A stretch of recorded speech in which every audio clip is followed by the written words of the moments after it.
Hey, how's it, everybody? It is right around 5 p.m. West Coast time. I'm going to say it's 3 p.m. Hawaii time, 8 p.m. on that East Coast, and 7 p.m. for our Central Time folk.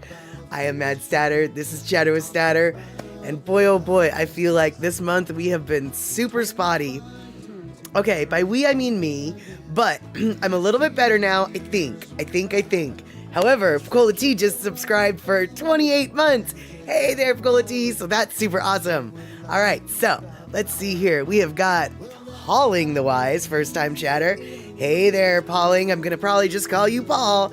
Good to see you there. Happy to welcome you to the Statterbox crew. Like I just said, I'm Mad Statter. And I was sick this last Sunday. I think today's Wednesday, right? I'm thinking it's Wednesday. We're going to pretend it's Wednesday, okay? We're going to pretend. As you can tell, my voice is still a little bit under the weather, but I am 1,000 times better than I was on Saturday and 1,000,000 times better than I was on Sunday. So, hopefully, the good old voicey voice will last for the entire stream. If not, we will end up cutting it short. We'll see how it goes. But in the meantime, I want to say hi to Lady Misty, and I want to say hi to Shock, because Shock was here throwing down the schedule even before we started. And then we've got Gina in the house.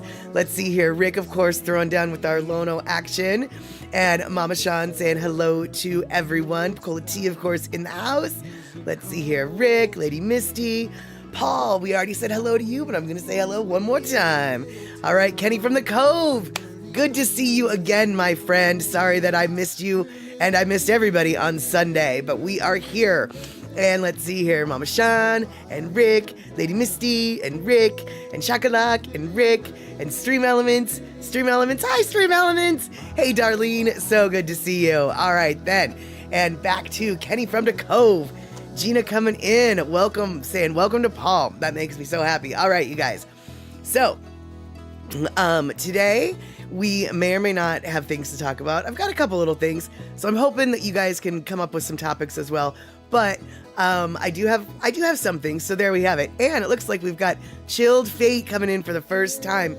Hey there, Chilled Fate. Good to see you. I'm Mad Satter. This is a chat show. So if you've got something very random, nothing important, we're talking random stuff. Why is Velcro fluffy on one side and sticky on the other? You know, important topics like that. All right, then, these are the types of things we talk about here. But before we go talking about anything, why don't we get the party started, shall we? All right, let's do it.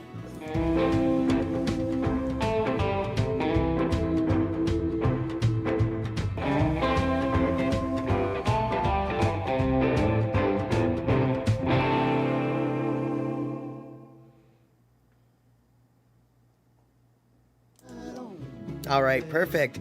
So, now before all you guys wonder and ask and suggest, trust me, I'm hydrating. Let me prove to you my hydration tactic. But first I'm going to say, hey Devin, how's it? First hydration tactic, broth, turkey broth, bone broth, homemade, piping hot, in my Super Suckers, evil to the last drop, coffee mug. Second, my electrolyte drink. My electrolyte drink that I've been drinking throughout the day. Third, the remnants of my second hot coffee for the day. By the way, my coffee has no sugar these days. So proud of myself. And then, of course, we have the standard issue, pamplemousse. So, as the throat dictates what I need, I have a little bit of everything, just in case. And let's see here. Shock, you've been putting some onion and garlic in box broth, salt and pepper to kill all your recent galloping crud.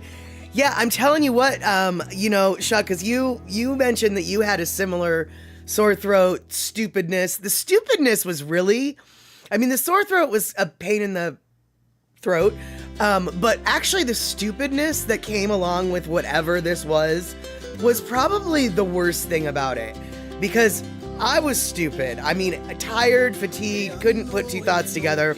But to make the throat feel better, I'm telling you what, this broth, I know that it's a Campbell slogan. I fear that I sound like a corporate shill, but soup is good food. And I'm not even eating Campbell's soup, actually. This is homemade. But soup is good food. And Rick, I went to the store to get some medicinal rum. All they had at the store that I happened to go to was Malibu rum and some other kind of flavored pineapple rum or whatever. And it was just like, this is exactly not what I want. This is exactly not what I want. So instead of getting rum, I went and bought 4 different kinds of soy sauces. Light soy sauce, dark soy sauce, sweet soy sauce, and then Chinese brand regular soy sauce, because the only soy sauce I had in my house was Japanese style, and apparently Japanese style and Chinese style are 2 different. So now I have 5 kinds of soy sauce in my house. Needless to say, I think I was in a fever dream when I decided to substitute soy sauce for rum. Not really sure how I thought one would be similar to the other, but there you go. That's what I did. I went for rum. I came out with soy sauce. On the bright side, though, I also went to this store. It was an Asian Mart, by the way. I went to the store to get some eggs. Like, seriously, it was the closest store, and I knew that Asian Mart generally didn't have a long line, and I knew that it had a grocery store and a liquor section. So I was like, I'm not in the mood to deal with a huge grocery store. So I was like, it's right there. I'm gonna hop in, hop out to get some eggs and rum. Well, the first dozen eggs that I put into my my cart, I looked at them and I was like, why is this $19.99 for a dozen eggs? Oh my God. And then I looked a little bit closer at the label. It was balut. I almost brought home balut instead of eggs. I mean, balut is eggs in its own way, but you don't use them the same way. You don't put a balut egg in cake. I mean, you could, but I don't think that even the bravest Filipino person in the world would be like, oh yeah, give me some of that cake. So, yeah, I'm very happy that I noticed the price and the label before I wandered to the checkout. So then I put those back. And then I went to the other part of the store to see if I could find like real eggs. Balut are real eggs, but not, you know what I mean. And for those of you who don't know what balut is duck eggs, first off, not chicken eggs. But it's also like a partially formed embryo of the duck. Then it's like been all, I don't know if it's been pickled. I don't know if it's been fermented. I don't really know what it's been, but it's no longer an egg.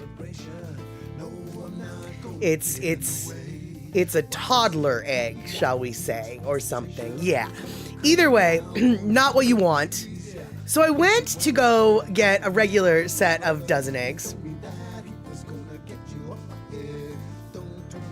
I heard a few days ago someone complaining about how 5 dozen eggs cost $15 wherever it is they're at. 5 dozen eggs, $15. Apparently that's a problem. At the store that I was at, yeah, a dozen eggs was $10.99. So a little bit close to $1 an egg. $10.99. No, not for 18 of them, not for an 18 count, for a count of 12. 12? 1, 2, 12, dozen, 1 dozen for $10.99. I said, I don't need those eggs either. I'm just gonna go get some soy sauce. And that's basically kind of, I guess, how I ended up with soy sauce. Was like, well, I need to get something here. I came for rum, I came for eggs, and I have nothing. I have nothing to show for it. So I got soy sauce instead. Yeah, there we go. And so, I know exactly, Mama Sean. I would have been stunned if I tried to scramble those eggs. Exactly. And Rick, you know, next time I go someplace that either has hum or whiskey, or actually rum or whiskey, because I already have the honey, I am gonna grab a bottle because I need it. I need the medicinal rum. And Darlene, $10.99 for a dozen eggs is cheap, but you said $3.49 is what you get your eggs for. That seems way cheaper. Either way, I didn't get eggs that day, but I did go to my green grocer to get the locally sourced cage-free eggs. And I bit the bullet, y'all. I spent $5.99, so $6 for a dozen eggs. $6 for a dozen eggs. $6 for a dozen eggs. Oh yeah, exactly, Darlene. 15 for the 5 dozen. I'm just like, that sounds like a steal to me. I mean, at $6 a pop for each dozen, we're looking at a 30. 5 dozen is $30. And so, yeah, I didn't realize that the egg shortage was still in effect. I guess we must have an egg shortage still again or something. Because yeah, regular eggs $3.79. I can appreciate that, $3.79 is a little pricey. I mean, I remember when I used to spend 99 cents not that long ago for a dozen, but okay, I'll do $3.99, $3.79. I'll even do $3.99 if I have to, I guess. But yeah, Kenny from the Cove, $10.99 for 1 dozen eggs. Them chickens got a strong union. I know, right? Totally. And so, Shock, you're saying there was another bird flu outbreak, but you think not in the U.S.? Got it. And serious as a heart attack, Lady Misty. I didn't check to see if they were golden eggs, but they probably came from some flippin' golden chickens. That is so true. The eggs are about, a couple bucks here for a dozen. Right, totally. I don't really know. They're back to a couple bucks a dozen. That's what I was expecting. I mean, I knew, hold on. Time for some broth. I knew that getting eggs at my green grocer is more expensive than the eggs that I get at the grocery store. But I also know that the eggs that I get at my green grocer are locally sourced, and literally the farm is like less than 10 miles from my house. And so I do enjoy that. So I'm willing to pay a little bit extra. But I feel like $5.99 is more than a little bit extra. I feel like it's almost twice as much. And I'm not so sure. I mean, my politics likes doing locally sourced, but my wallet has other opinions. So I might have to listen to my wallet next time I need eggs. And Kenny from the Cove, your last egg purchase, $9.34 for 3 dozen large eggs. A little bit pricey, but I'm willing to pay $9.34 for 3 dozen large eggs. And it sounds like you might have that receipt right at your hand. How do you remember that it's $9.34? And Picola tea, a dozen are still hovering around $7.99 out in the middle of the Pacific. Yeah, that totally sucks, Picola tea. And what sucks even more, is that the Oahu chicken farm. I don't know if that chicken farm only served the local community or if they actually had a distribution center that went to local grocery stores, but I was so heartbroken to hear.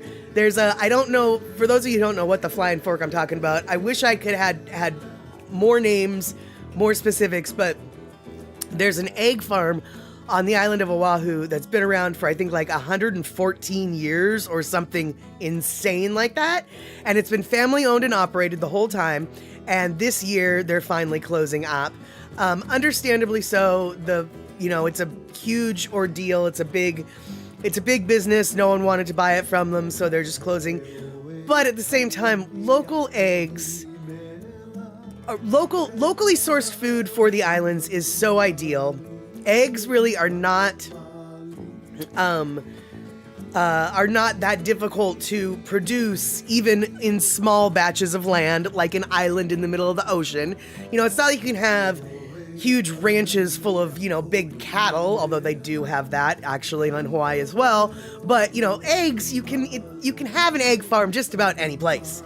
And so it just sort of sucks that one of the local egg producers is closing up shop, especially since imported eggs apparently are $7.99 a dozen. And yes, eMusic, good to see you. Right now we are talking eggs. And let's see here, Deb Case, oh no, good to see you from Kentucky, but you've got a sick puppy. Oh no, what's wrong with your puppers? I hope it's only a little floofer cough, not a big floofer cough. And yes, that's right, your little pupper's a floofer. I decided. And Pacola Tea, oh nice, once in a while Costco does carry local eggs. Total bonus, I would totally stock up on those. And, oh, Kenny from the Cove, you always buy the 3 dozen pack, and they've been that price for over a year. What is a 3 dozen pack? I have never heard of such shenanigans. A 3 dozen pack sounds perfect. I want my eggs in a 3 dozen pack. And Mama Sean, that's why you own your own chickens. I don't have the wherewithal to deal with the chickens, but I have so many friends that think they want to be chicken people, and I encourage them to be chicken people because I want all of their eggs, or at least some of their eggs, and I'm willing to pay them for them. But yeah, I'm not going to do the chickens, but I encourage anybody who wants to do chickens to do chickens. And as it turns out, if you want to have baby chickens, my neighbor has a rooster, so we can make your chicken have babies. I don't know why they have a rooster, because last I checked, roosters don't lay eggs. They only make noise all day. So I don't know if it's their pet. I don't know if it's their future dinner. I don't know if they fight it. I don't know what they're doing with that rooster.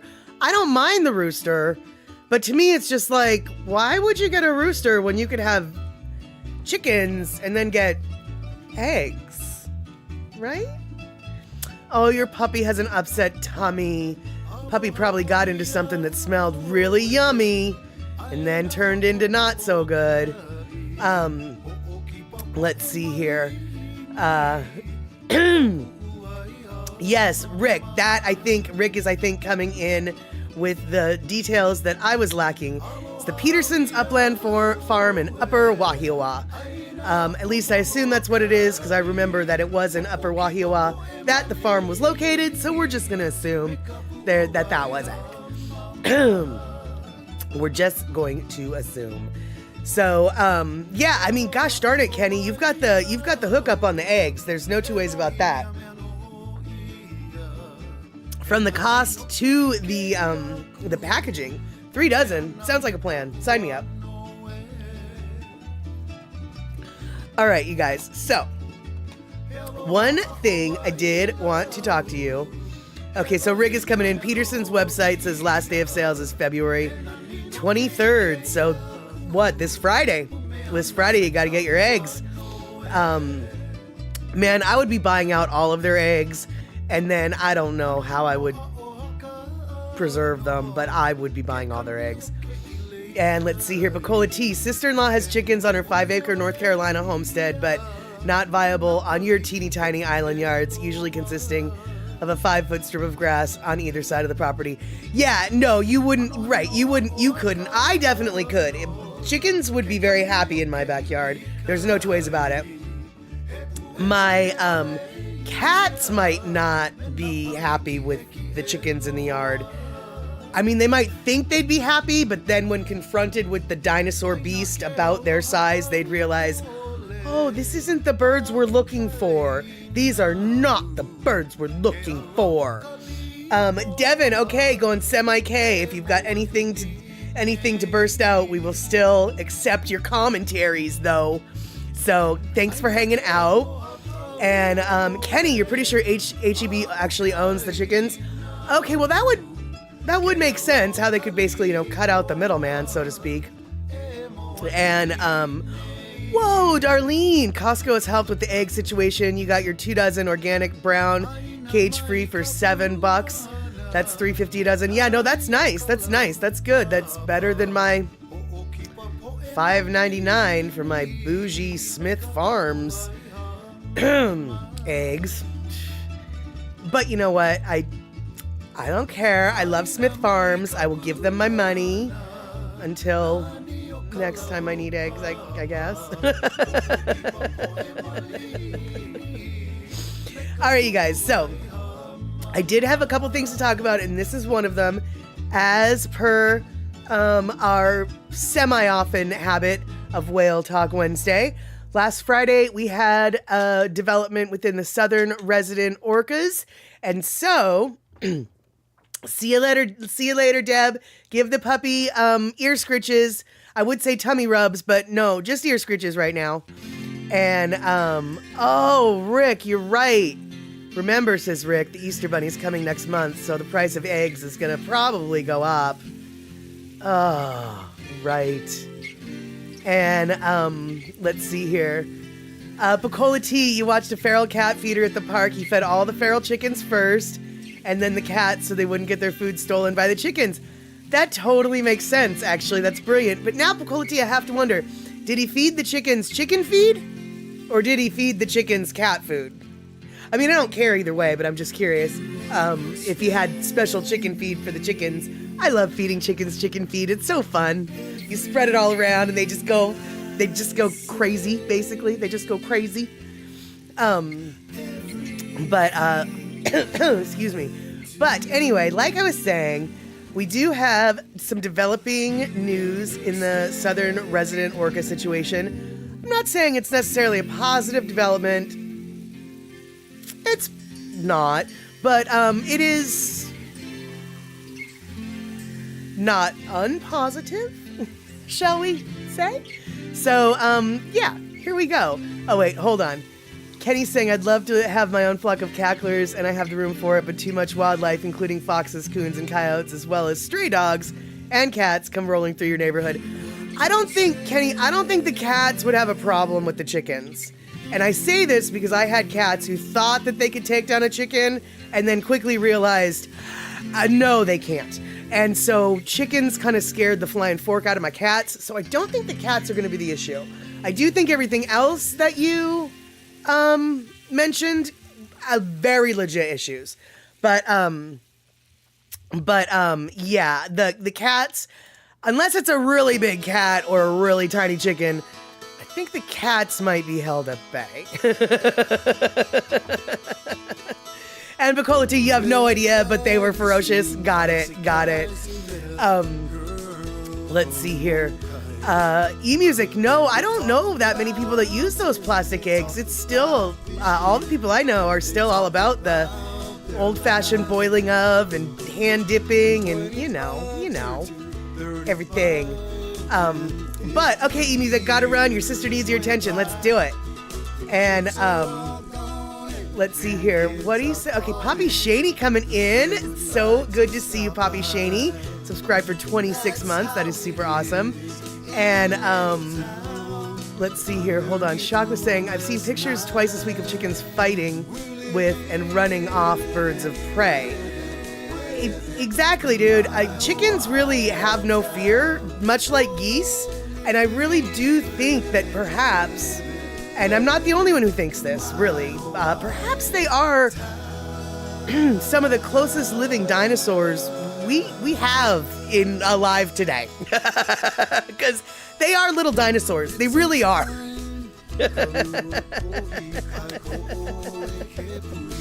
And so, hey there, Verity. Good to see you. There you see. Good to see you here.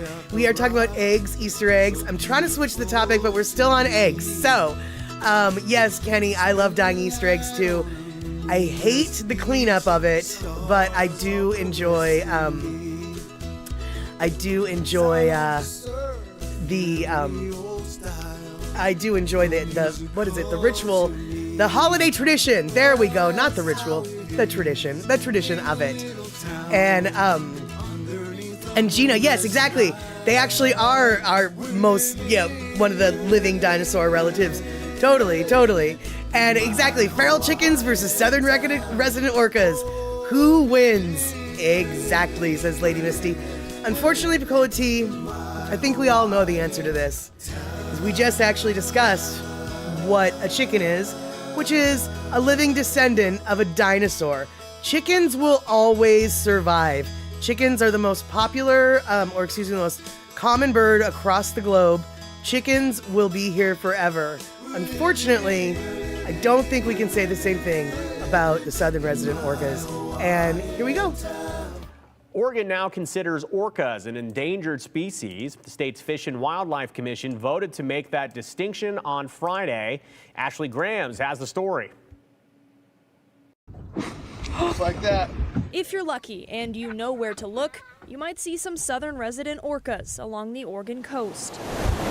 But these beautiful creatures have long been at risk of extinction. In decline and critically need every little bit of help they can get. As of Friday, the species is officially considered endangered by the state of Oregon. And so this has been under consideration for about a year now, and today was the final action by the commission to adopt that listing. Southern resident orcas are unique to the Pacific Northwest, and researchers estimate only about 75 are left. One of the most famous, Tokitae, an orca captured in Puget Sound back in the 1970s. She spent over 50 years in captivity and died in 2023 before she could be released back into her native waters. While it's now illegal to capture orcas, they still face other challenges. So these declines are really attributed to a lack of prey and other pressures such as vessel noise and pollution, but not having their primary diet, which is Chinook salmon, has been the main cause of their decline. Southern resident orcas are already considered endangered federally and both by Canada and Washington. Although there are a lot of efforts going on, it's a big step that Oregon has taken. Tara Brock, a Pacific Council member for Oceana, says this new listing as an endangered species will open doors for the state to get more funding to support orca recovery. Really, it's looking forward to the development of those species management plans and making sure we get really strong plans in place to help recover this really special and unique population off our coast. Ashley Grams, KGW News. So there you have it. They're now officially endangered by the state of Oregon. I don't know what took the state of Oregon so long. The feds determined they were endangered in 2005. So, 19 years later, Oregon finally gets the message. But hey, whatever, at least somebody finally clued in. And so now we've got Vancouver, we've got Canada, Washington, Oregon. I don't believe that the southern residents go as far down south as California, so I'm not so sure that California needs to recognize the southern residents as anything. That being said, California already does a lot to recognize that the whale population, especially the orcas, are in peril, and they do adjust some of their fishing and crabbing schedules to accommodate the migration patterns, etc., of the whales. So, whereas I've never heard of Washington adjusting a fishing, a crabbing, an anything schedule based on the wherewithal or, the whale migration. So, I don't know how the orcas stand in California law. I'm not sure it matters. And California at least does, make an attempt. Hey, Sea Honda, so good to see you here. And Verity, just shame on us. We're such a rubbish caretakers of what we've been given. There is something to be said for that, my friend. And here is something that I recently found out that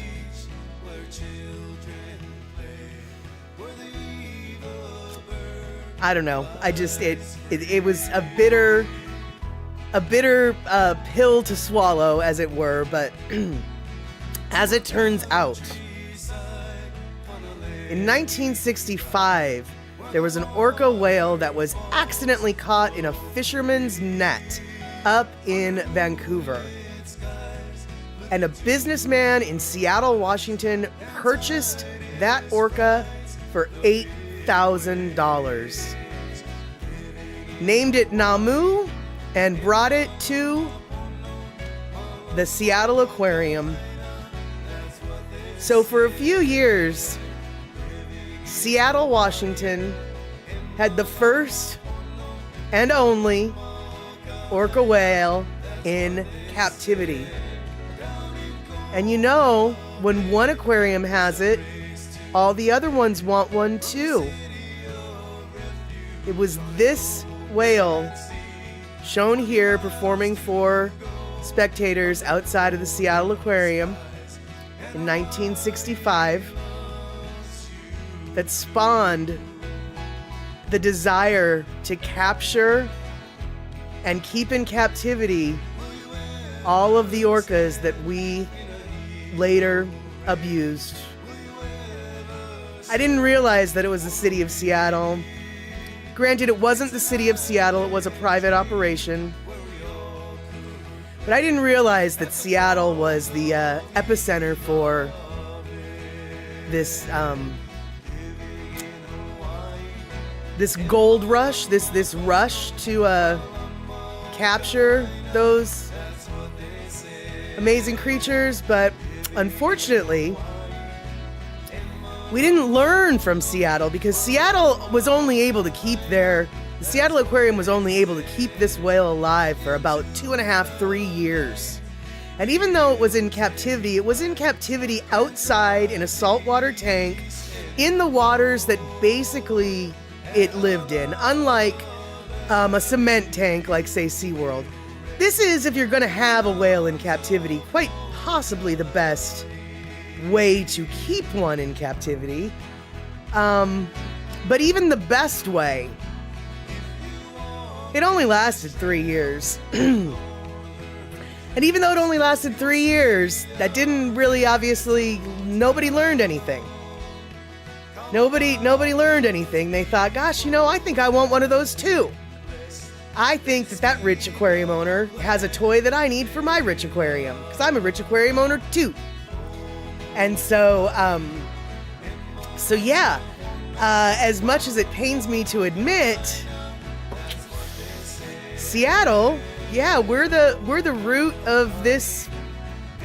I mean, it might have happened, later on. It might have happened in other parts of the world. I don't really know. But as far as America is concerned, Seattle's the first one. Seattle's the first one to do it.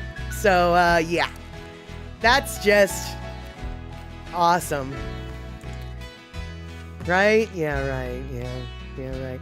Seattle, man, we're cutting edge. What can I tell you? We're just, on the cutting edge. Yeah. Anyway, so, I just thought I'd piss in all your Wheaties and bring the chat down, but not really. That wasn't the intent. But, this is the, going-ons in the last week or so in the world of the orcas. Last Friday, Oregon determined southern residents were actually endangered, and I found out that Seattle was the root of all evil in this particular case. And Verity, I agree. No fish in tanks, no birds in cages. It just doesn't seem right. Yeah, I just don't. The fish in tanks, I guess I mean, it depends on how tiny the fish are and how big the tank is. I guess I can live with that, but in regards to whales in tanks, that's definitely not an okay thing. Porpoises in tanks, also not an okay thing. A goldfish in a big tank, maybe I can live with it. But yeah, birds in cages kind of bother me as well. But at the same time, some birds that I've met actually kind of really prefer their cage. It's sort of like it's their safe space, as it were.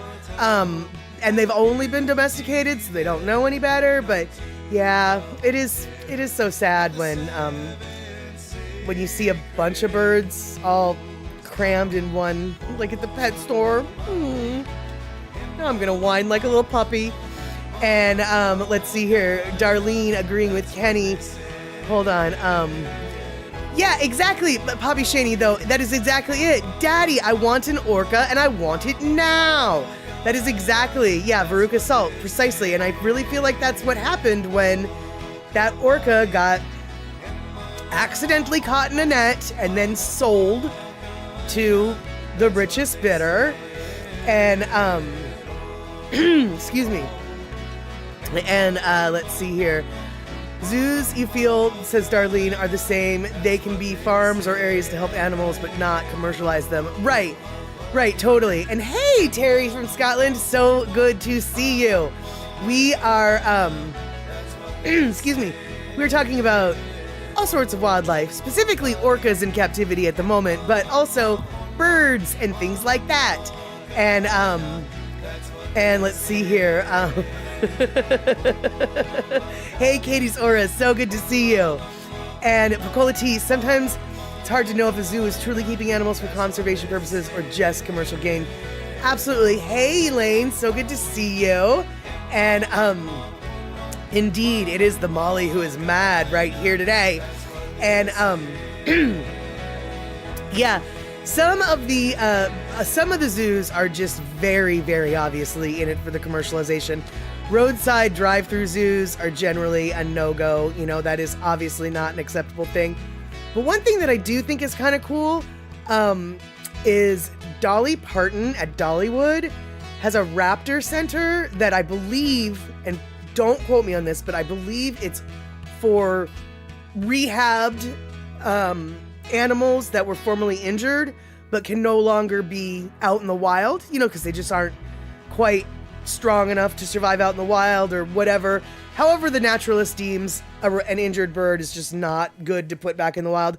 I believe that that's the only type of raptor that Dollywood has in their raptor zoo. And granted, it was probably 15, 18 years ago that I went to Dollywood, but that raptor part, honestly, dude, it was one of my favorite parts of the entire place. Actually, Dollywood is probably one of my favorite amusement parks ever, but the raptor part was like my most favorite part of it. And it was just awesome. And Pacola T, you can't believe the Honolulu Zoo was voted one of the top 20 in the country. Yeah, I don't know. They must have some really good exhibits that are really naturalized, I guess, right? And let's see here. Shot coming in. As an exotic parrot owner, I'm on the one hand not a fan of caging birds, and on the other, the way things are going to their habitats are also often at risk. Yeah, there is that. The one thing that... Here's the deal. If it's a captivity-born bird, you kind of have to... You can't really... Can you, if it's captive-born bird, can you let it loose? Does it have the survival skills? I don't know. But one thing that I do have a problem with is is currently gathering more from the wild for the pet trade. That is to me a huge problem. Even with the habitat destruction, I still don't think that that's helping at all. And exactly. Right, okay, so yeah, you can't let your bird loose here. Right, exactly. And Pacola T, yeah, see, okay, no, Honolulu Zoo is very kid-friendly, but the habitats are tiny and not very natural. That's my memory of it as well, actually. In fact, when I was a kid, my favorite parts of the zoo wasn't so much the animals in cages as it was the peacocks that randomly ran free. Like, that to me was why I loved to go to the zoo, was because the animals were running free. Now, granted, the animals were peacocks and not like elephants. I don't want the elephant to run free anyway. But yeah, I kind of didn't remember Honolulu Zoo as being super awesome, but I also went to that zoo 40 plus years ago and things do change, so, you know. And exactly, Mama Sham, you have huge flocks of lovebirds from ones that were let loose, but your climate is warmer. Yeah, and apparently San Francisco has a couple different flocks or has at least one known flock of parrots, and I'm 90% sure in Malibu there's a bunch of wild, colorful birds of some sort. We're gonna call them parrots. They might not be. And so, yeah, in like California and Arizona and stuff, I can totally see how maybe domesticated ones could maybe survive. But out here and where Shock is during the winter, there's no flippin' way a tropical bird who's used to the warmth would be able to do anything. And let's see here. Rick talking about how Sunset Beach looks really nice today. And Darlene, you haven't been to the Honolulu Zoo, but you've seen a lot of pictures of Photo Luke showing us the zoo. Yep, there you go. You see everything in Hawaii with Photo Luke. For all y'all who don't know who Photo Luke is, Photo Luke Hawaii is a content creator on YouTube and Twitch. And he does walking tours all around. His videos are just him basically walking through Hawaii, different hikes, different neighborhoods, different locations. If you want to see an eye-level street ground view of exactly what Hawaii looks like, specifically the island of Oahu, of course, Photo Luke is where you need to be. Definitely where you need to be. And let's see here. Oh, you've got wild peacocks in Glendale too, Mama Sean? That's kind of cool. I mean, I recognize that they are noisy, but I live next door to a rooster, so. And let's see here. And Kenny from the Cove also has a neighborhood on the north side of the Cove that has their own free-roaming flock of peafowl. I actually thought about getting some peacocks for my backyard once, but then I found out how noisy they were, and I realized maybe I shouldn't do that. And let's see here. Shock, City of New York and San Francisco. San Francisco, actually, I'm not surprised that they can stay, because San Francisco isn't as cold as, like, New York can get. But wow, if they can survive in New York, they definitely must have a secret hidey hole where they can come up and stay warm, because New York definitely gets kind of chilly. And let's see here. Oh, Terry in Scotland, that's what you've been watching. You've been streaming Severance, directed by Ben Stiller this week. The last 3 episodes tomorrow, starting at 7 p.m. Eastern. I couldn't figure out what that was. I thought it was a movie. And then every day I came on, I was like, it looks like the same movie. I don't understand. But I've been way too busy with work to watch. But Terry in Scotland, another great content creator on YouTube and Twitch. Excuse me, just Twitch. He streams video game playing or oftentimes just movies. And I love it when he does the just movies because he's got a good taste in movies. Let's see here, though. All right, so... Oh, okay, it's a 9-episode series. That would explain... See, I thought it was a movie, so I was so flippin' clueless. So clueless. And, let's see here. What have we got? Kenny from the Cove, breaking for a cough drop. Yeah, I don't need a cough drop, but I might need to break for just a second as well. And, oh, it looks like Trail Dust is in the house. Good to see you here, Trail Dust.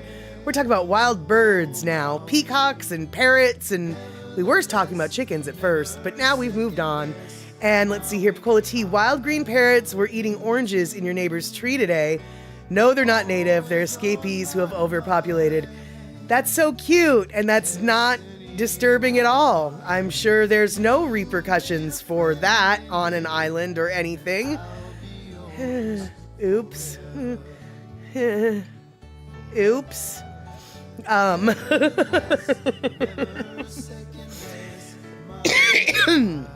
Yeah, you know, I know that non-native species wreak havoc no matter where they end up, but for some reason,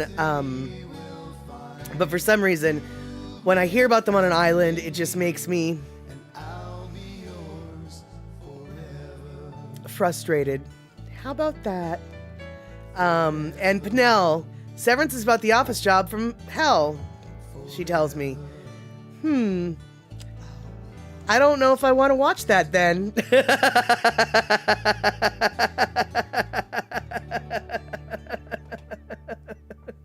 And Kenny from the Cove, that's hysterical. The first time you heard a peacock, you couldn't see it, and you couldn't see where the sound was, and you almost messed your nest, as it were. That is so funny. All right, so Darlene coming in with exactly the time that it is. It is our Lono listening break time, and she said that she liked the video of Lono that I shared on Facebook of Lono playing. Well, you know what? That's funny you should say that, Darlene. It's funny you should say that. Because I think, well, actually, there's a bunch of different videos that I posted of Lono playing on the Facebooks. But this video is one of them. So, good to see you, PPP Bang, just in time for our Lono listening break. Lono is now performing every other Friday live at the Pauhana Fridays. So every other Friday at Heroes. Heroes, I believe, is the restaurant at the Molokai Hotel, or Hotel Molokai. And when I say Heroes, I don't mean hero like I am the hero of the day like Superman. I mean hero like, you know, a name, H-I-R-O. Hero, not H-E-R-O. There you go. But every other Friday from 4 until, I don't know, I'm going to say 6. Every other Friday from 4 until, we'll say 6. You're going to see Lono. You're going to see a lot of hula dancers. And here we go. Boop.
All right, there we go. And yeah, Trail Dust, that's actually why I decided to show that particular video first off, actually, I think it was the only video that showed an entire song. But also, I was very impressed. The Facebooker that I stole off their page. Yeah, I stole it off of a Facebook page. But the person who posted it on Facebook, actually, they were the ones to add that before they posted it. Lono had nothing to do with that video being created at all. And I was really, really thankful that particular Facebook poster took the effort to do that, made the effort to do that, because it is so lovely to have the words, but then also have the translations. And speaking of which, as Kenny from the Cove mentioned, you can get Lono's music at lonomusic.com. He's got a couple new albums out already this past year from the Evie project. Evie, Life is Pretty Good, and When Ancestors Speak. Coming soon is going to be Evie box set 345, which is about 21 songs between the three of them. I'm not exactly sure when that's being released, but I'm pretty sure it is on the verge of being dropped. However, if you don't want to buy any Lono's music, that's okay. You can still go to lonomusic.com and go to the chords and lyrics section of that website. And not all of his songs, but a lot of his songs have the chords and lyrics posted there for you to learn the words, learn how to play along, and most of the lyrics also have the English translations. And not only that, some of the the chords and lyrics pages actually have notes and suggestions, like this song was written by so-and-so, King blah blah blah at this time, and this is what the song is really about. Or, if you want to learn more about this song, you can read this book. He's got a little bit of lessons in on many of those. And so check out lonomusic.com. Even if you don't want to throw down any money, you can still get a little bit from that website. And let's see here. And that's so funny that Terry in Scotland was asking C Honda, did you know that there's a live YouTube channel showing arrivals and departures at LAX? Joe is there today. And C Honda, ever the on top of it, was just like, I already watch it. And and not only does she already watch it, I knew that she watched it because C Honda told me, I can't remember how the conversation went, but she was talking about watching all the arrivals and departures, and I said, well, Pecola T was on a plane that wasn't able to land, and she was like, oh, I saw that plane. She knew exactly what was going on, blah, blah, blah. And so, yes, C Honda is all up on that, man. C Honda is all up on that. And Kenny from the Cove, anybody else here hungry, or is it just me? Craving honey peanut butter on toast. Nope, that's just you, baby doll, but I definitely appreciate the craving. Now, my question for you, Mr. Kenny from the Cove, is, do you like it when your peanut butter gets melty on the toast? Because I had a coworker who, when I suggested heating her peanut butter and honey sandwich, she got really worried about the melty peanut butter, and it was like, worried about the melty peanut butter. The melty peanut butter is the best part of the whole thing. Why would you worry about melting your peanut butter? Peanut butter melty is the best. I was confused. And Shock, you haven't recovered from testing your egg and cheese casserole after having a normal dinner. You sound very full, Shock, and I'm also very curious. Egg and cheese casserole? Tell me about that. And, let's see here. And Terry in Scotland, you found out that all you have to do to make peanut sauce is heat peanut butter up in the microwave. Exactly. Creamy, melty peanut butter is the only way you'll eat it on toast. Yes. Okay, Kenny, good. Melty peanut butter is legitness. Absolutely, dude. Yeah, Rick, totally, it is good. Melted peanut butter on toast is so tasty. I couldn't believe that my coworker had this concern. I was just like, because the concern told me that clearly she'd never had it before. And let's see here. Oh, you made it intending for lunches? Right, but the cheese on top was still warm and you can't refrigerate it without trying. Very true, very true. Pinnell, you have peanut butter toast for breakfast. Yum. And Wolfie Pack Gaming, good to see you. How's it? We were talking about wild chickens, then we're talking about wild birds and peacocks and parrots, and now we're talking about peanut butter. Specifically peanut butter melted on toast, because it's yummy. Let's see here. I did have something that I wanted to ask somebody, but I don't remember what, so hold on one second. Let's see if I can find it. Oh, that was what I was going to say. Gina, you asked about the kitty cats. Important topic on this particular stream, the kitty cats. Well, let's tell you, the kitty cats are doing great. Me and Dusty and Ashes, we had a good cuddle this morning. We cuddled all up and we slept together very strong, very hard, very sound. But last night was hysterical because I was sort of falling asleep, but I wasn't really. And then I heard little tap, tap, tap, tap, tap, tap, tap, tap, which I knew was Leo trying to test the cat door to see if he could come in. Nobody was on the other side, so he came in. And then I heard him eating. And then I heard him wander around the house a little bit. And then I heard him hop up into my laundry room. And he started crying like a baby because his secret squirrel place to hide in my laundry room, that cupboard door was shut. And he was crying like a baby. And so I got out of bed and I said, "Did you want me to open this?" And he said yes. And then he went into his little hidey hole and he slept there for a little while. And then I heard him jump down because I was not sleeping very well last night. And then he went to the living room and he jumped up on the cat tree and then he meowed a bunch. So I got up again and he then got out onto the chair and was like, "I need some ear scritches." So I ear scritched him a whole bunch. And then he laid on the top of the chair and he fell asleep. And so I don't know what got into Leo last night, but Leo was feeling very affectionate. All throughout this winter, when we had 20 degree, 15 degree, 12 degree weather, he stayed outside. But last night, when we've just got like 50 degree weather, he's just like, "Oh, it's too humid out or something. I've got to go inside. I'm feeling fancy." But yeah, he needed ear scritches in the middle of the night, and so I gave him ear scritches. And yes, for those of you who don't know, Leo is a cat. Leo is not just some random hobo that comes into my house and sleeps in my laundry room, and he likes his ears scritched. No, Leo's a cat, for those of you who don't know.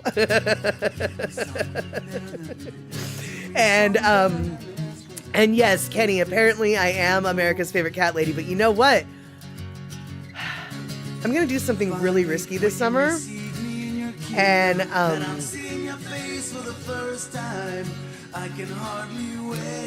don't know if my cats are gonna love me or hate me for it. I don't know if it's gonna be a good idea or not, but what I'm gonna do is I'm gonna grow a bunch of catnip in my backyard.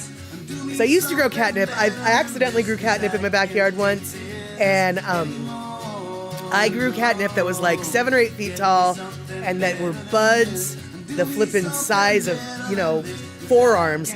It was some high-end catnip. And I am gonna do that again. I'm gonna fill my backyard with catnip, which means all my nip brings the kitties to the yard. Damn right. However that song goes. But all the kitties will be in my yard. I don't know if my cats will love it or hate it. We'll see. But my plan for this summer is catnip for everyone. That is the goal. And apparently, you guys, even lions and bobcats and stuff like catnip. Who knew? And yeah, exactly, Picole T. Hosting hobos on humid nights. That's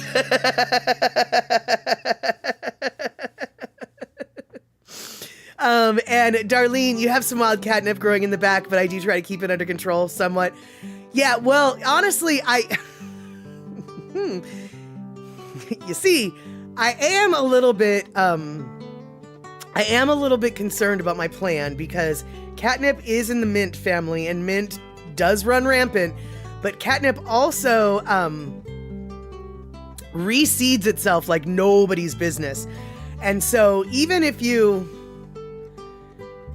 I might regret my choice. I might be overrun by catnip by, 2 years from now, but that's okay. It's a risk I'm willing to take. Take. And that's right. That's exactly it, Trail Dust. Catnip for everyone. That'll be my presidential slogan. If I ever run for president, catnip for everyone. That'll be mine. There's a gentleman in, I believe it's New Hampshire, and his name is Vermin Supreme, and he has been running for president as a libertarian for I can't tell you how many decades. You might recognize him. I reference him enough that I really need to get a picture of him. You might recognize him though. He looks a little bit like Rick. Long white hair, long white beard, but unlike Rick, he wears a rubber boot as a hat. And he is absolutely mocking the powers that be when he's running for president. But one of his platforms for president is everyone gets a pony. That's one of his promises. If he becomes president, everyone gets a pony. And so I feel like I would be a good maybe vice president for the pony president, because everybody can get catnip for everyone and everyone gets a pony. Everyone gets a pony and catnip. That's what I would like to do. And actually, to tell you the truth, I think it would be a really effective team now that I think about it, because catnip and a pony is about as useful to everyone in the United States as what most politicians bring to the table anyway. So, I don't know. We really could be a winning duo now that I think about it. You get the pony, you get the catnip, everybody wins, right? And Trail Dust, you just came in from feeding the ponies.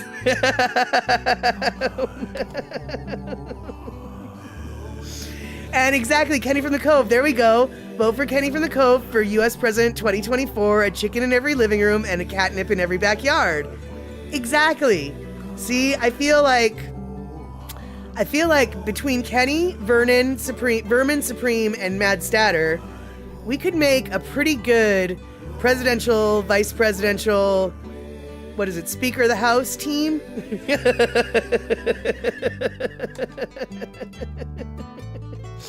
And Rick, that's right, he's the guy that got the other shoe for all those shoes, those left shoes that were stolen. And let's see here, Darlene talked about the catnip. Yeah, it can get out of hand if you don't want it to overrun. Just periodically go out, wear gloves, pull out some, trim some. Yeah, well, it's really, it's not even so much the plant it spreads, it's the seeds that just, God, it reseeds itself. And the reason why I know that is because the last time my backyard was filled with catnip was literally from one plant going to seed. But the nip was mighty good, man. It was good nip. And Darlene, yes, coming back full circle to the beginning of the stream, cats and chickens are not a good mix, though. That is very true. That is very true. And Picole T, yes, one of our presidents did run on the slogan, a chicken in every pot. And my slogan would be pot for every chick. I would totally do that, dude. That's exactly what I would run on. Yes, indeed. And Terry, Vermin Supreme sounds like Lord Such, who ran for Parliament while the monster raving with the monster raving loony party. Yes, exactly.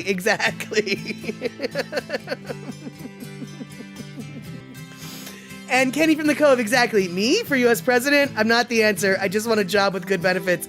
Exactly. Which actually, I feel like that is why being a representative for the House of Representatives is one of the best gigs ever, right? You've got a 2-year job, and then you've got like health insurance for the rest of your flippin' life.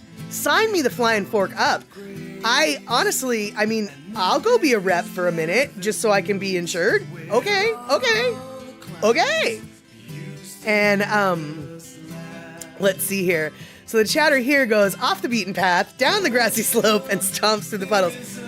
Yes, Trail does. That is exactly it. Oh no, Gina, it wasn't. No, Lyndon Johnson. Oh, it wasn't Reagan or Lyndon Johnson. Way before that, it was a Depression era. It was a Depression era president, and I want to say it was Herbert Hoover. And if it wasn't Herbert Hoover, it was the guy either right before him or right after him. I don't think it was FDR. I feel like it was. Well, I feel like it's Googleable, but I want to say that it was. I want to say it was Herbert Hoover. And the only reason why I want to say it was Herbert Hoover is because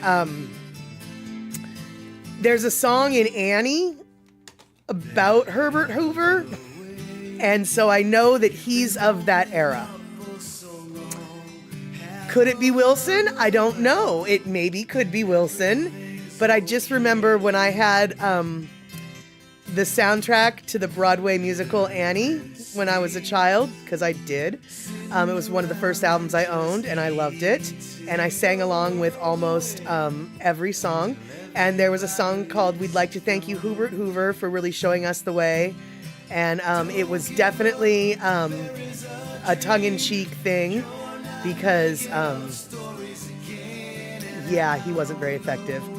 And, okay, so Gina's saying it was Hoover according to the Google, and Shock's saying, nope, Hoover never said it, but it was a Republican Party phrase.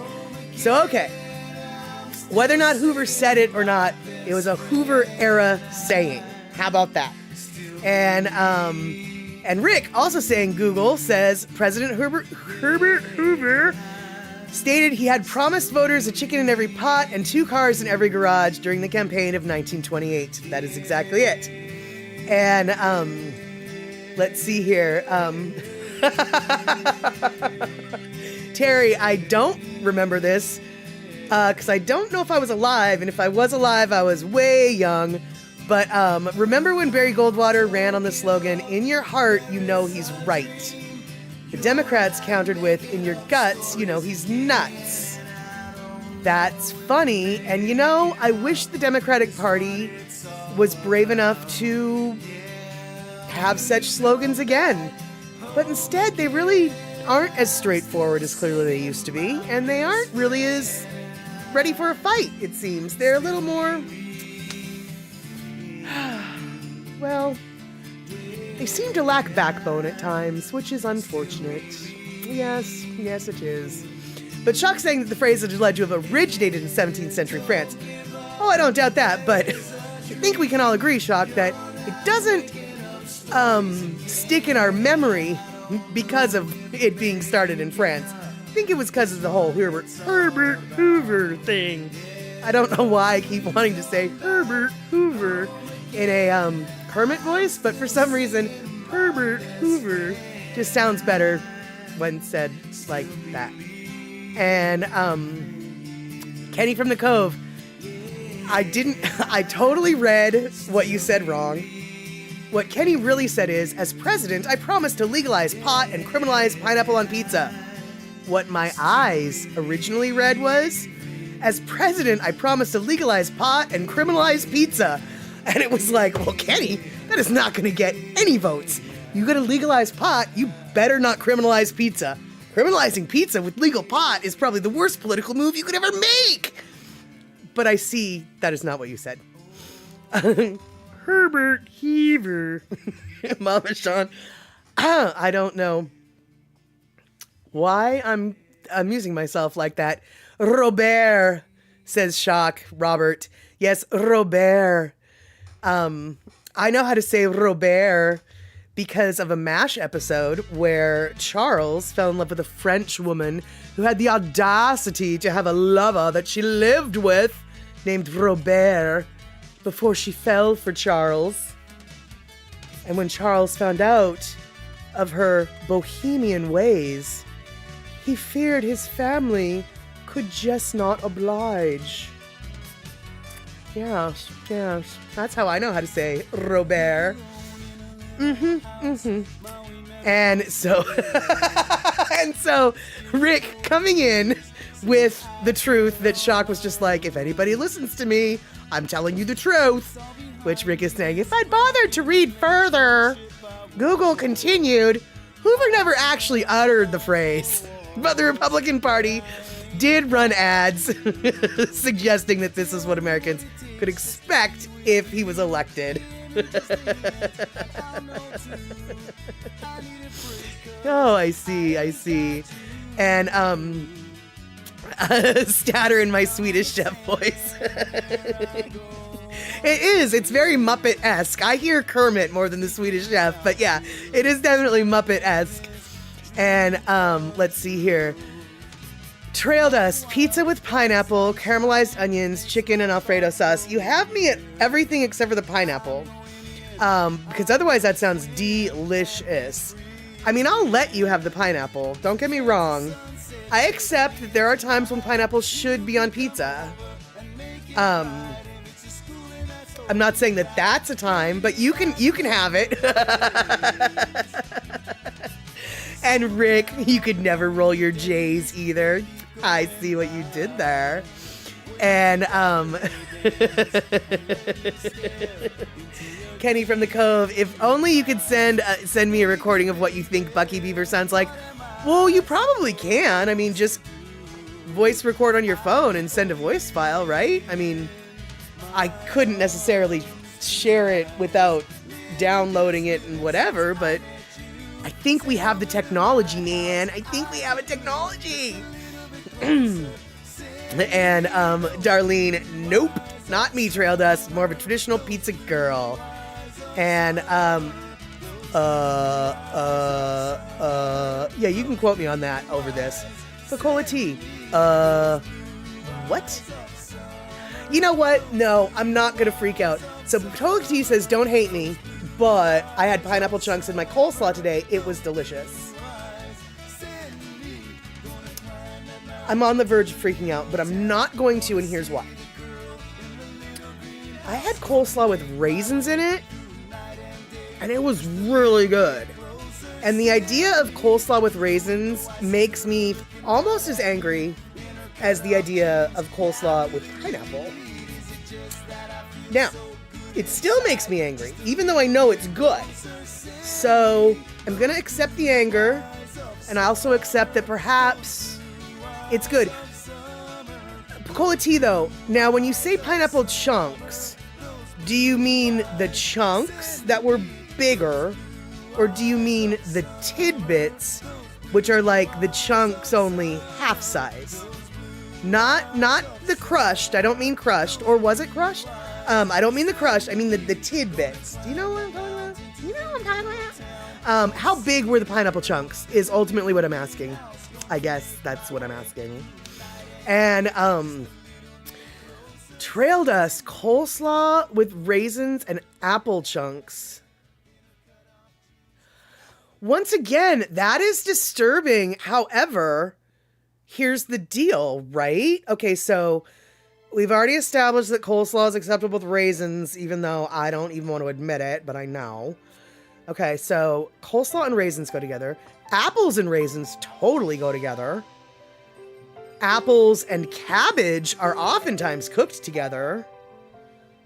So it's just the sunset and me. Okay. Tonight. I'm willing to We both stare into the distance. not be angry at it.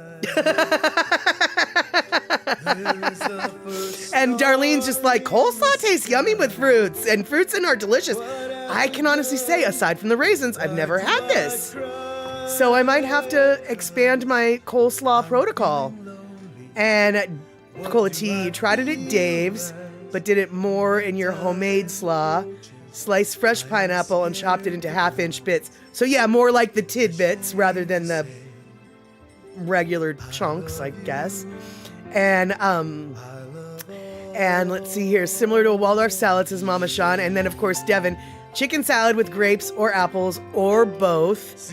Okay, first off, C. Honda, you and I are going to be fighting because that's right. Apples and peanut butter are the best. So you give me the peanut butter and the apple and I'll eat, and then I'll give you some and you eat. But we're going to have to share. We're going to have to share the apples and the peanut butters. And as far as the chicken salad, though, with grapes or apples, don't know if I've had it with apples before, but I have had chicken salad with grapes, which made me go freak out for a minute, but it actually is pretty good. I admit it, it's actually kind of good. Kenny from the Cove, dill, pickle bits, and coleslaw. I have never heard of such shenanigans, but I love dill pickle, and to me, dill, pickle bits, and coleslaw seem less weird than raisins. So I'm gonna have to give that a little whirly whirl there, and Trail Dust, I'm willing to not be angry with it. Yet another t-shirt. These are such obscure references that only like 5 people in the universe would understand where they're from, but at the same time, I do enjoy. That is a good little slogan. I'm willing to not be angry with it. I think that explains a lot of feelings that people have about a lot of things. It's like, I'll tolerate it. I'm not going to be angry at it. I'm willing to not be angry at it, but I'm considering being angry at it.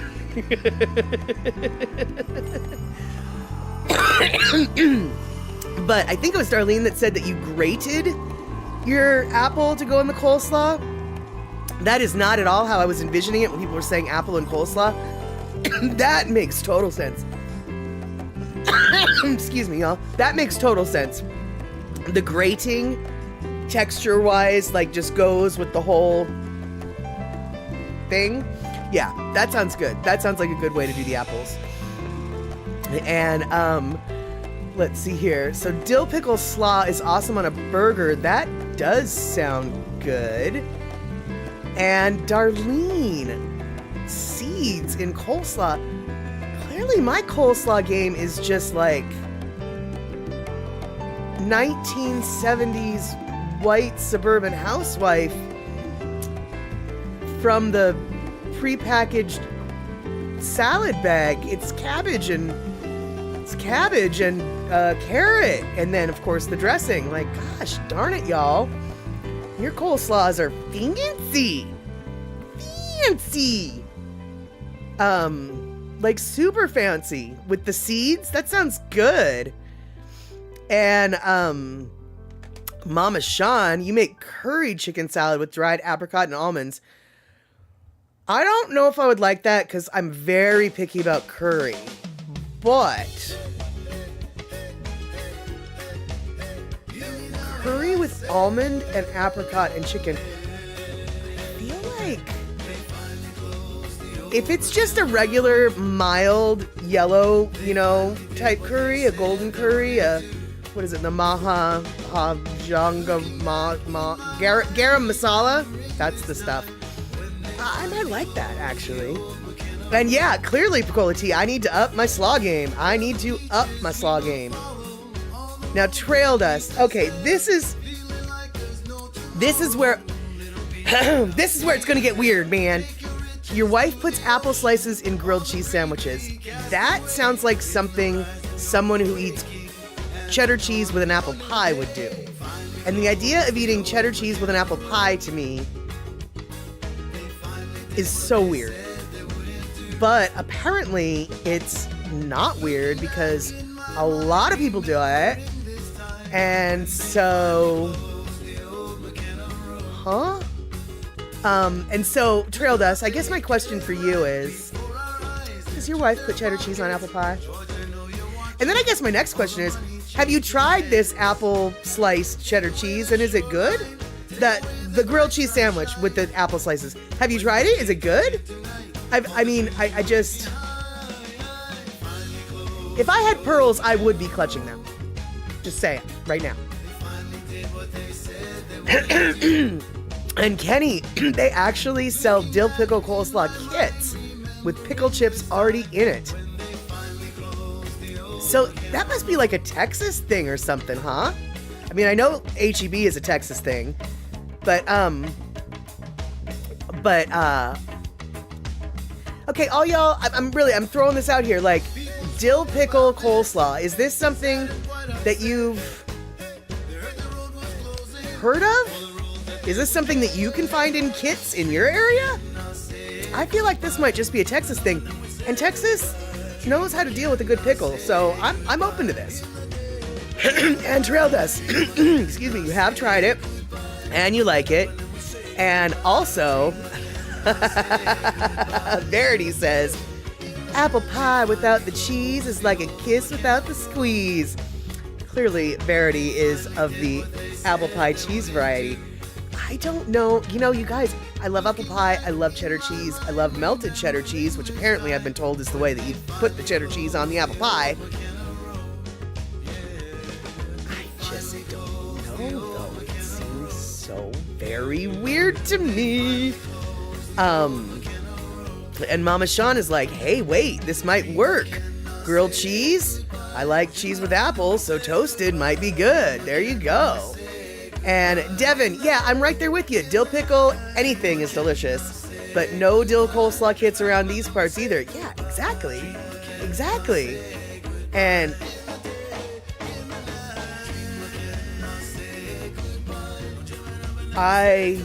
wow, Terry, no, Terry, you're lying. I mean, you're not. I'm sure you're not.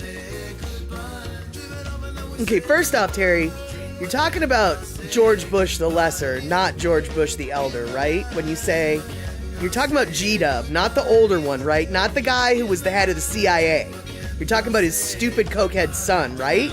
When you say this, a young George Bush, yeah, that's right, I just referred to one of our ex-presidents as a stupid cokehead son. I don't know what to tell you.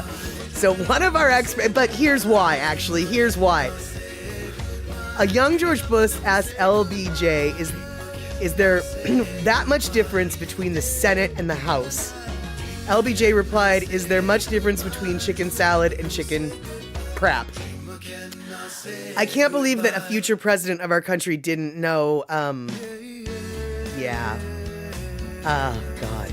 And Trail Dust, if this group got together for a potluck, we would be able to feed 18 countries. I swear, we would.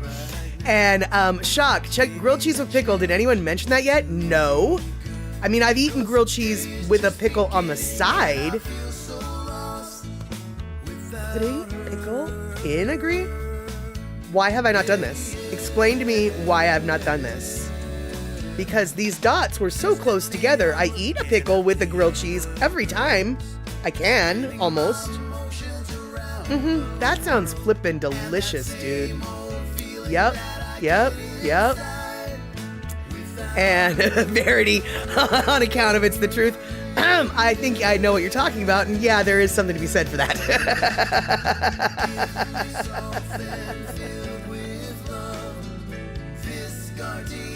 Wait, what? Okay, so, Darlene, nice. You don't have dill kits here, but you grow fresh dill in the garden, so dill and a lot of things here. I've been needing to plant some dill, because I'll tell you what, dude. There is nothing like fresh dill. I use so much dried dill, it's not even funny. I go through bags of the stuff. But fresh dill is just so woof that it just, I really need to have some in my garden. And Kenny from the Cove, any cooked apple can be a wonderful thing, depending upon what you do with it. Turkey apples are pretty darn good. Hey, Shane in Dallas, so good to see you. Lurking in, coming in with the facts. One source says cheddar and apple pie started in the 17th century England. That doesn't surprise me because cheddar comes from England, so it does make sense that they might do that. And Shock, exactly, your husband chops up apples and puts them in the sauerkraut, serves them with brats, and of course 2 kinds of mustard. Exactly, cabbages and apples, sauerkraut, apples, very common, right? And, oh, Darlene, it grows every year, spreads like catnip. All right. And yes, Shane, exactly. The Northeast and the Midwest seem to really dig on the cheddar cheese apple pie. I've never had it.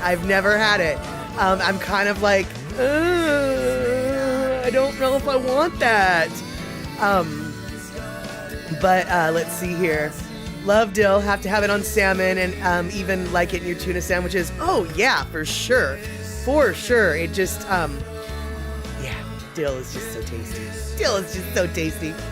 All right, so we have managed to basically talk about food this whole flippin' time. And Darlene, you've got dill seed? Yes, send some my way, please. And, shock, wait, hold on. He puts juniper berries in too, but you have to try not to eat those. He puts the juniper berries in what? The apples with the sauerkraut? I don't know if I want that. I don't know if I want that. Well, I was on board until I heard about the juniper berries. Then it seems like there's a Christmas tree element in the flavor profile.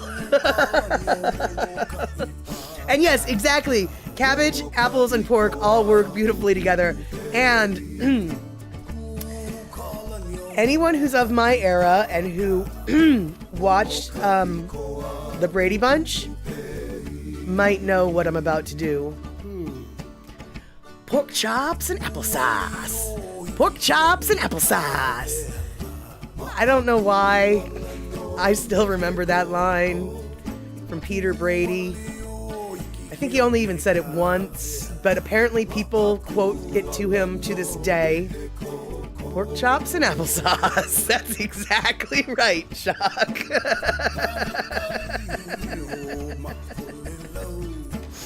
And let's see here. Oh, right, Picola Tea. Remember how I thought cream cheese and kimchi was a weird combo? Go wild and try a slice of melty cheese on my apple pie. I probably should. And by the way, you guys, kimchi and cream cheese is actually really good together. Just so y'all know.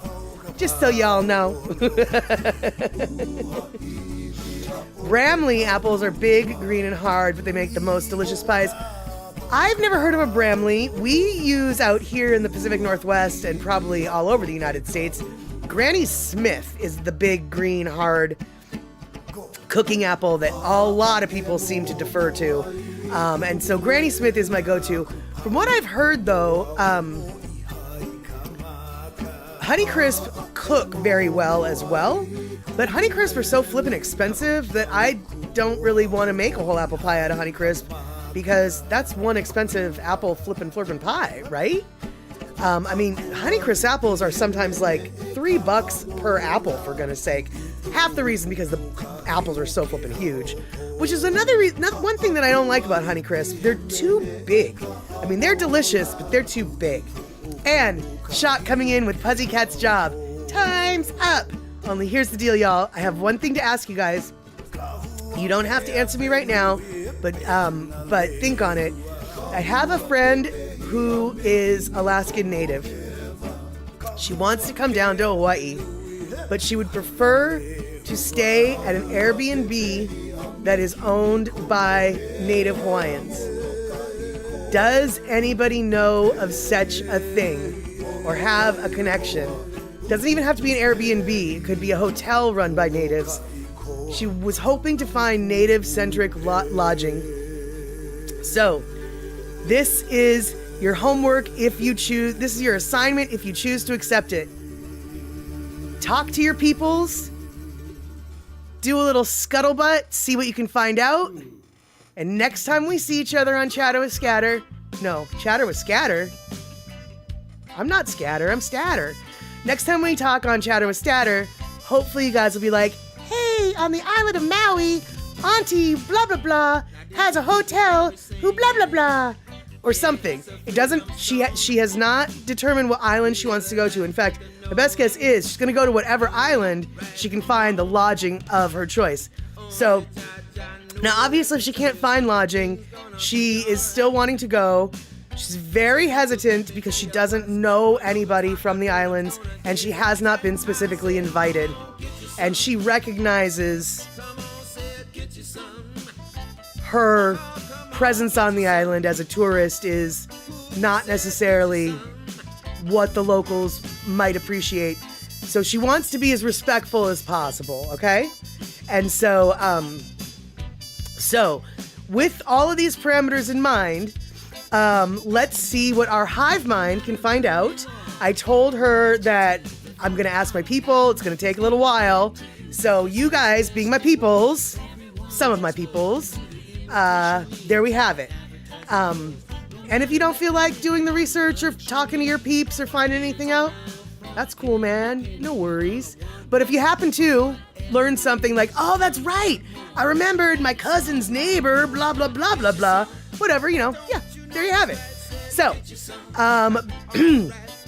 Pinnell, Molokai probably has some. Honestly, I don't know if that's true. It's so hard to say. So hard to say. And let's see here.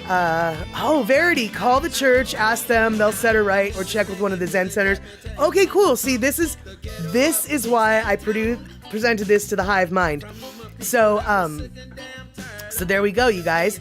That is, like I said, the assignment for the weekend or the week or whatever.